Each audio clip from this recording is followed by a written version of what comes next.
आत्मानं रथिनं विद्धि शरीरं रथमेव तो बुद्धिं तो सारथिं विद्धि मनः प्रग्रहमेव च इंद्रियाणि हयानाहुर्विषयास्ते सुगोचरान् आत्मेन्द्रियमनोयुक्तं भोक्ते त्यार्मनिषिणः।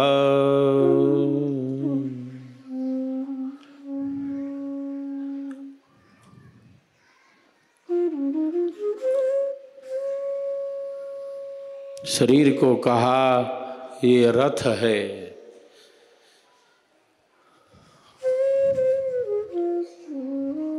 शरीर को कहा ये रथ है और इतना सुंदर सर्व साधन ये रथ ये शरीर मिला है। आत्मानं रथिनं विद्धि शरीरं रथमेव तो बुद्धिं तो सारथिं विद्धि मनः प्रग्रहमेव च। हमारे ऋषि कहते हैं शरीर रथ है। कौन चला रहा है? रथी है, आत्मा है। इस शरीर रूपी रथ की स्वामी।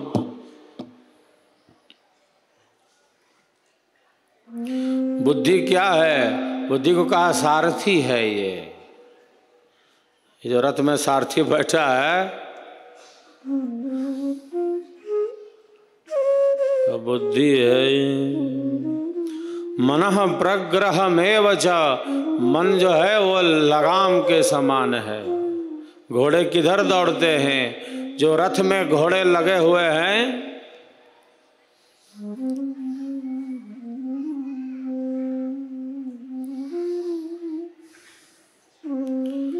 जो रथ में घोड़े लगे हुए हैं उधर ही दौड़ते हैं जिधर लगाम का सहारा होता है।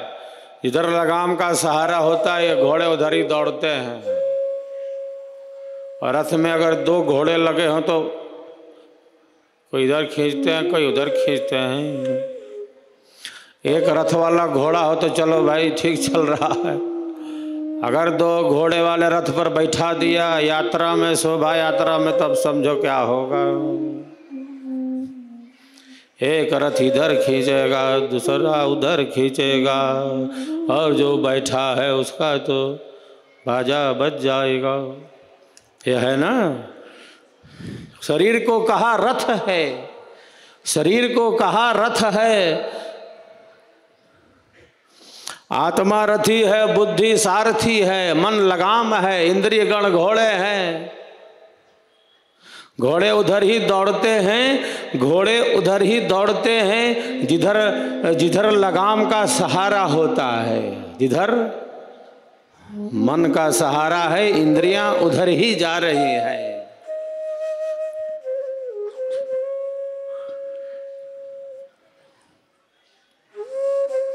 इंद्रिय अश्वर मन रज्जु बुद्धि सारथी जान आत्मरथी रथ देह है त्रिगुण भाव पथ ज्ञान। शरीर रथ है, आत्मा रथी है, बुद्धि सारथी है, मन लगाम है, इंद्रिय गण घोड़ों के समान है। घोड़े उधर ही दौड़ते हैं जिधर लगाम का सहारा होता है। लगाम पर नियंत्रण ना रहा, लगाम पर नियंत्रण ना रहा तो ये जो बलवान घोड़े हैं ये तो रथ को गड्ढे में भी ले जाके गिरा सकते हैं। तो भोगेगा कौन? जब रथ को गड्ढे में गिरा देंगे तब कौन भोगेगा? जो रथ पर सवार है। हाँ, जो रथ पर बैठा है उसे वो भोगेगा। शरीर रूपी रथ पर हम सवार हैं, आत्मा सवार है।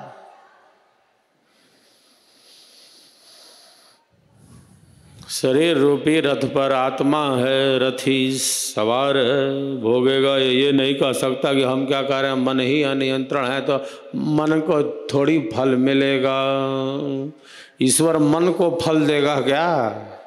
कर्म अनियंत्रित हैं, अशुभ हैं तो मन के चलते हैं तो क्या ईश्वर मन को फल दे देंगे? गे मन तू काहे चंचल है, किसको फल मिलेगा? जीव को, लगाम को मिलेगा का? लगाम पर नियंत्रण नहीं है तो लगाम को फल मिल जाएगा? फल बुद्धि को मिल जाएगा कि कहाँ गलत निर्णय दिया? मन का कार्य है मनन करना, मन का कार्य है मनन करना और बुद्धि उस पर निर्णय देती है। अगर वह निर्णय आत्मा के अनुकूल नहीं है तो कष्ट का मार्ग है, दुख का मार्ग है।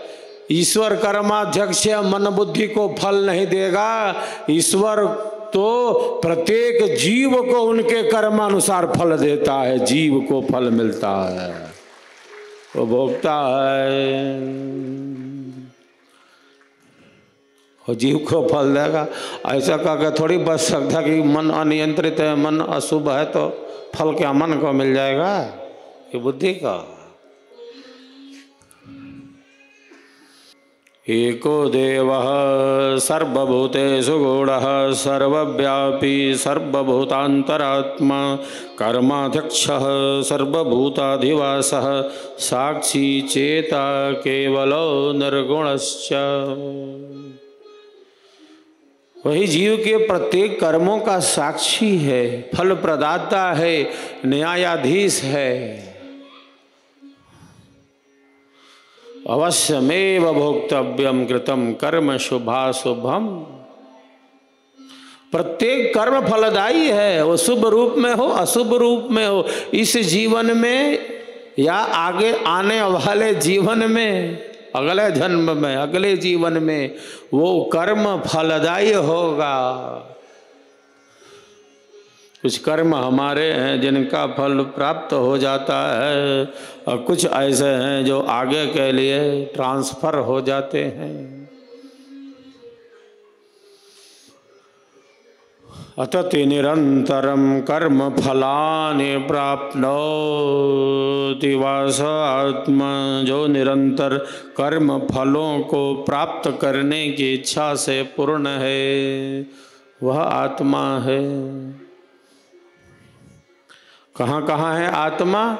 जहाँ इच्छा ज्ञान प्रयत्न है, जहाँ जहाँ इच्छा है शक्ति है, जहाँ ज्ञान शक्ति है, जहाँ प्रयत्न शक्ति है, जहाँ जहाँ सुख दुख और द्वेष का अनुभव है वहाँ वहाँ वहाँ वहाँ वहाँ आत्मा है। इच्छा द्वेष प्रयत्न सुख दुख ज्ञान आत्मनो लिंगम। हमारे ऋषि कहते हैं कहाँ कहाँ है आत्मा? जहाँ जहाँ इच्छा शक्ति है, जहाँ जहाँ ज्ञान शक्ति है, जहाँ जहाँ प्रयत्न शक्ति है और जहाँ जहाँ सुख दुख और द्वेष है, क्योंकि प्रकृति का संयोग है। इसलिए इच्छा द्वेष प्रयत्न सुख दुख ज्ञान आत्मनो लिंगम। प्रत्येक कर्म फलदायी है हमारा, प्रत्येक कर्म फलदायी है। घोर घने जंगल में अमावस की रात में, बादलों से भरी घोर अंधेरी रात में कोई अकेले बैठा हुआ कुछ षड्यंत्र कर रहा है। घोर घने जंगल में अमावस की रात में, बादलों से भरी घोर अंधेरी रात में कोई अकेले बैठा कुछ षड्यंत्र कर रहा हो तो कोई देख नहीं रहा क्या? कोई जान नहीं रहा क्या तुम्हारे मन के कुचाल को? कोई देख नहीं रहा?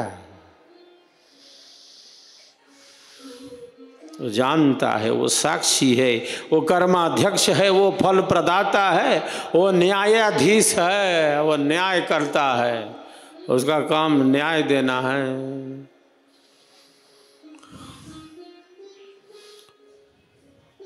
उसका काम दुख देना नहीं है, वो दुख देने के लिए थोड़ी बैठा है। उसका काम है न्याय देना, वो न्यायकारी है।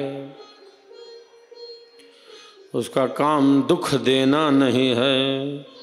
ईश्वर के पास दुख है नहीं तो दुख कहाँ से दे देगा? जिसके पास जो वस्तु हो ही ना वो दूसरे को कहाँ दे देगा भाई? कैसे दे देगा? ईश्वर के पास दुख है ही नहीं, दुख का है नहीं कोई मामला। समाधि सुप्तेषु मोक्षेषु ब्रह्म रूपता। ईश्वर तो सच्चिदानंद है, आनंद से लबालब भरा है। दुख कहाँ है कि दुख दे देगा किसी को, और दुख देने बैठा है।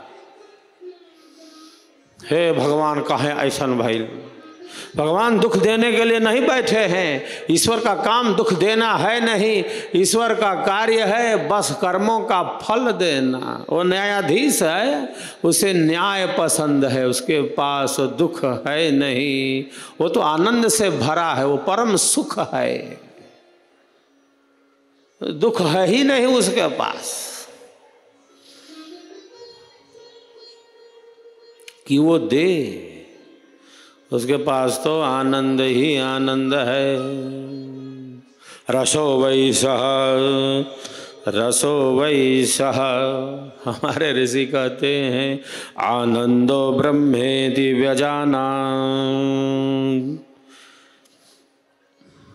आनंदो ब्रह्मेति व्यजानात्, आनंदाद्वै खल्विमानि भूतानि जायन्ते, आनंदेन जातानि जीवन्ति, आनंदम आनंदम प्रयन्त्यभिसंविशन्ति तद ब्रह्म। हमारे ऋषि कहते हैं ब्रह्म ही आनंद है। रसो वैसा, आनंद ही ब्रह्म है, आनंद से ही यह उत्पन्न है और आनंद में ही समाहित होना है। लक्ष्य वही है, ब्रह्म ही आनंद है, आनंद ही ब्रह्म है। वो परमानंद है, वो परम शांति है, वो परम तत्व है, वो परम सत्य है, वो परम ज्ञान है, वो परम ज्योति है, वो परम प्रकाश है। दुख है नहीं। समाधि सुसुप्ति मोक्षेषु ब्रह्म रूपता। जब हम गाढ़ी नींद में हैं, जब हम गाढ़ी नींद में हैं तो कोई दुख का अनुभव है क्या? मैं तू यह वह मेरा तेरा कुछ है गाढ़ी नींद में? जब सब विश्राम कर रहे हैं, गाढ़ी नींद में जब सब सो गए, ज्ञान और कर्म की इंद्रियां, इंद्रियों का संचालक मन ही निश्चेष्ट है गाढ़ी नींद में। पर जब सब विश्राम कर रहे हैं, गाढ़ी नींद में सो गए। कौन कौन सोए? ज्ञान और कर्म की इंद्रियां और मन निश्चेष्ट है गाढ़ी नींद में। जब सब सो गए तब, जब सब सो गए, जब सब सो गए तब जो जगा है वही आत्मा का मित्र प्राण है जो हमारी रक्षा कर रहा है। गाढ़ी नींद में जब सब सो गए तो प्राण है जो जगे हैं, वो हमारी रक्षा कर रहे हैं, क्योंकि हमारे प्राणों का प्राण परमात्मा है। यह आत्मदा बलदा यस्य विश्व उपासते।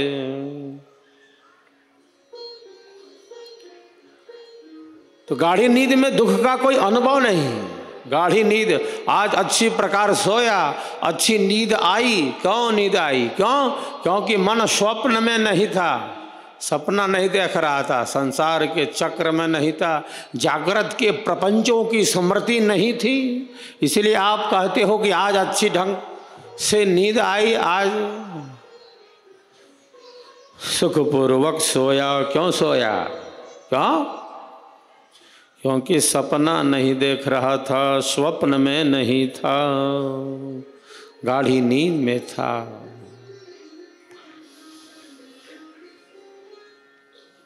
अनुभव नहीं है दुख का। जिस प्रकार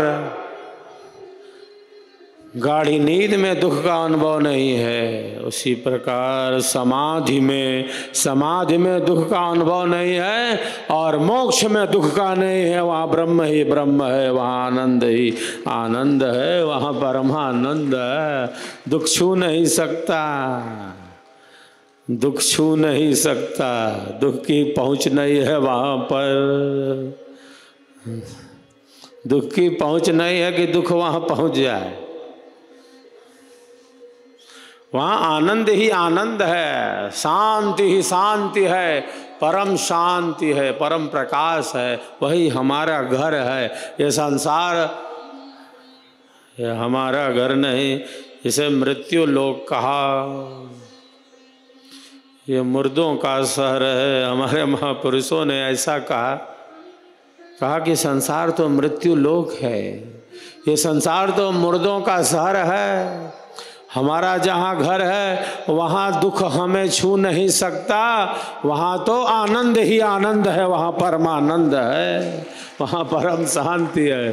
दुख नहीं है वहाँ, दुख की गति नहीं है। आनंदो ब्रह्मेति व्यजाना रसो वैसः। सच्चिदानंद स्वरूप वही परमात्मा है जो नित्य है, सनातन है, सहज है, निरंतर है, सदैव है, शाश्वत है। वो सूक्ष्म से सूक्ष्म है, वो सूक्ष्म से सूक्ष्म है और वही बृहत से बृहत है।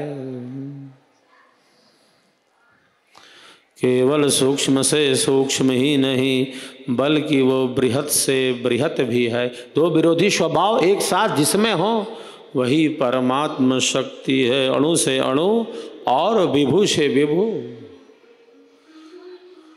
सूक्ष्म से सूक्ष्म और बृहत से बृहत,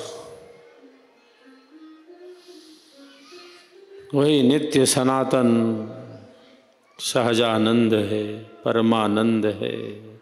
वही हम सबके जीवन का आधार है, सर्वाधार है। एक बार सब एक दूसरे के लिए तालियों की गड़गड़ाहट कर रहे हैं।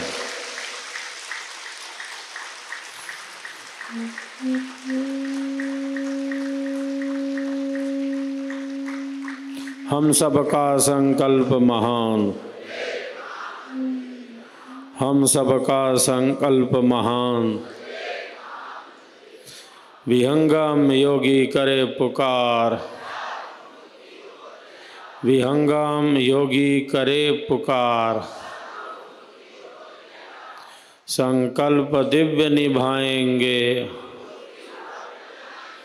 संकल्प दिव्य निभाएंगे। हम सबका संकल्प महान। आप सबकी जो श्रद्धा भावना है वह बहुत ही अनूठी है। आप सबों का जो प्रेम है, जो समर्पण की भावना है, आप सबों के भीतर जो भक्ति भाव स्थित है, आपके भीतर जो सेवा की भावना है, आप सबके भीतर जो समर्पण का भाव है, उस सेवा समर्पण को तो सदैव नमन ही करना चाहिए, नमस्कार ही करना चाहिए।